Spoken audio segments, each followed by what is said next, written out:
You know, when people can't get up in the morning and they can't get out of bed, I'm going to tell you why.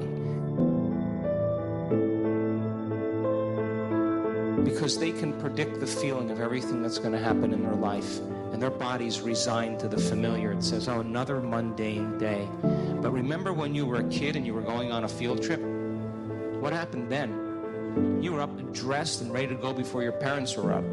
You know why? Because you knew something unexpected was going to happen. That's how we should live our lives. Waking up with the understanding to expect the unexpected, and something unusual should happen in our life as a result of our efforts. And it's just those beginning moments where it begins to happen that we begin to prove to ourselves how powerful we really are. So take time in the morning and the evening and the rest of the day. Check in with yourself at certain times to see if you're still in that energy. And if you're not, excuse yourself for a second, raise your energy, and step back into your life. If you keep doing that over and over again, you'll become less frustrated, less impatient, less judgmental. It'll just become something of the past, and you'll be someone else. When you finish a meditation, if you get up feeling the same way as you sat down, nothing really happened. Nothing happened neurologically, biologically, chemically, hormonally, genetically. You're still in the same state of being.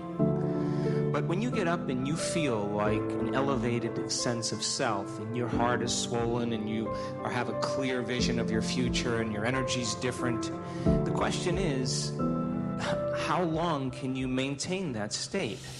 So you're literally broadcasting a whole new electromagnetic signature in that state. Thoughts tend to be electric and feelings tend to be magnetic. And the way we think and feel is what we broadcast into the field. And what we broadcast into the field is our experiment with destiny. So then when you go within and you disconnect from your outer world and you sit your body down and it's no longer experiencing anything and you're not thinking about your schedule, your past, or your future, as I said today, you're being defined by thought. And you're making your inner world more real than your outer world. When you open your eyes and you present yourself to the world, the job then is to not react emotionally to the same conditions in your life, because the moment you react emotionally, you're equal to the conditions in your life and you're back in your past. So then when you fall from grace and you move off that state, then you sit down and you realign. You begin to tune in again and you change your energy again. Now, when I'm going through change in my life, or I have a specific outcome that I want to create, I love to get up early in the morning. That's my time. I'm a 4:30 in the morning guy because that's my time. The rest of the day I'm serving, but I love getting up early and changing and working and having some time to myself. And I believe that when I invest in myself, I invest in my future. And that time in my morning, nobody bothers me because that's my time. And because of brain waves and brain chemistry, the door between the conscious mind and the subconscious mind is more open. And so if I get up early and I'm kind of between theta and alpha, I don't have to work as hard. I'm not thinking, I just kind of relax into the moment. In the evening, I always ask myself, how did I do? How was one lifetime in one day? Where did I fall from grace? What happened? And so then when I look at seeing how I reacted to someone or something, or I made the choice that I could have made a better choice, I naturally, and we all do this, begin to think, well, if the same situation happened again, how would I do it differently? And that's the act of beginning to come up with a new plan. The act of rehearsing it in your mind begins to install the circuits in your brain, priming your brain so that when the next experience happens, you could modify your behaviors to do a better job in life. That's called plasticity.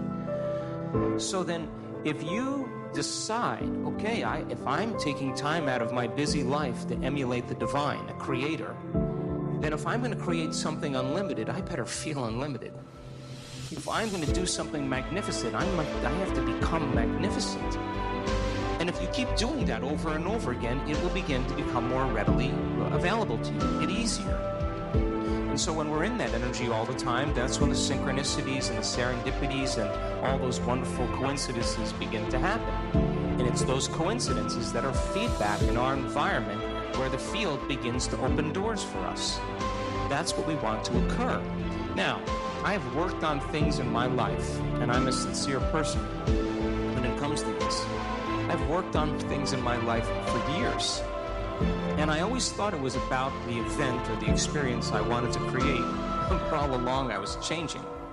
And when I finally reached a point where I could care less if I could have the experiences the moment it happened. Every time I have one of those experiences, I think to myself, I got this all wrong. I've got this all wrong. Some veil has been lifted, and now I'm seeing more clearly about the way things really are.